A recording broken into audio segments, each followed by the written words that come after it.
इंस्टाग्रामवरचे follower subscriber वाढत आहेत. मला असं वाटलंही नव्हतं की 6,000पेक्षा जास्त वाढतील आणि वाढणं सुरूच आहे. परंतु त्या तुलनेमध्ये यूट्यूबवरती मात्र नाहीच्या बराबर 250-300. वास्तविक पाहता यूट्यूब या चॅनलवरती इतक्या सोप्या आणि आरामात इंग्रजीचे जे सुरुवातपासून तर समोरच्याही गोष्टी दर आठवड्यामध्ये 20-25 मिनिटाचा टीचिंग क्लास इंग्लिशबद्दलच्या गोष्टी मी यूट्यूबवरती पाठवत राहतो.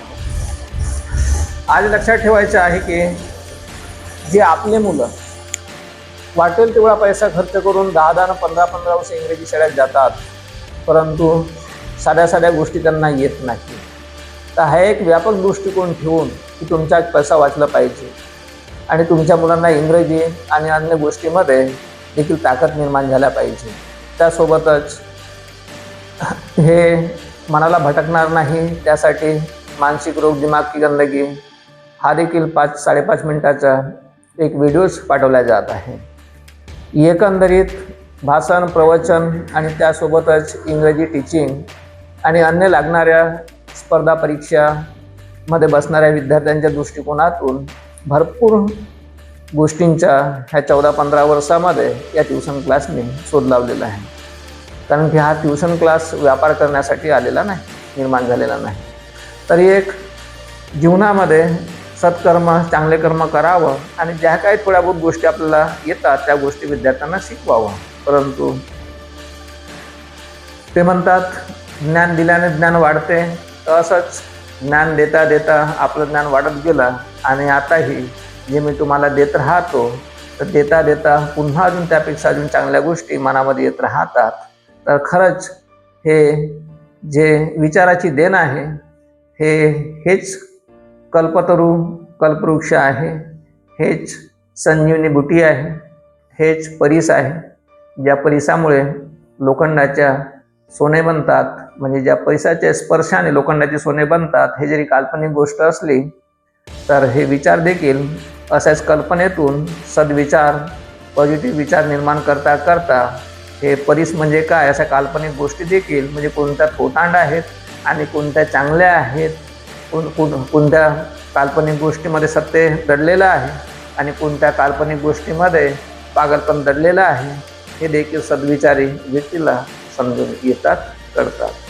आणि म्हणून माझं सांगणं आहे की इंग्रजी शिकणाऱ्यांनी जर यूट्यूब चॅनलवरचे एक एक गोष्ट ऐकली आणि पाहिलं आणि त्यानुसार अभ्यास केलं तर विद्यार्थ्यांना समोर शिक्षणातल्या अडीअडचणी दूरही होतील. आणि खास करून इंग्रजी जे भाषा आहे, English is a world language, म्हणजेच एकंदरीत जागतिक भाषा आहे, हे शिकायला सोपं होईल.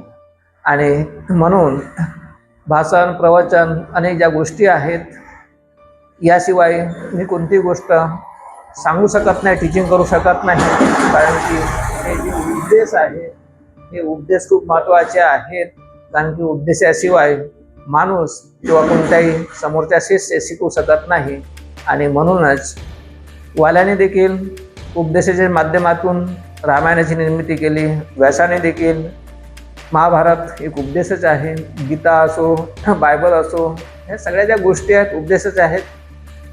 तर माणसाने ज्या गोष्टी निर्माण केलेल्या आहेत महामानव संत सद्गुरू ग्रेट हे विचारातून निर्माण झालेले आहेत. परंतु आपण मात्र विचार आपले एका संकुचित आणि खूप संकुचित लहानशा दायऱ्यामध्ये आपण ठेवतो. वास्तविक पाहता विचाराला काही अशी बँक, कमरा, ट्रॅक्टर असं काही साठवण्यासाठी ठेवण्यासाठी किंवा ज्ञान करण्यासाठी गोडाऊन याची गरज नसते. आणि ह्या विचारावरती ह्या ज्ञानावरती कोणी टॅक्स पण लावत नाही. लावू शकेल का कोणी टॅक्स? चला तर यूट्यूबचे फॉलोअर वाढायला पाहिजे, त्या गोष्टीकडे लक्ष आपण केंद्रित करा. शिक्षणाच्या दृष्टिकोनातून खूप चांगल्या गोष्टी मी तिथं पाठवतो आहे. ठीक.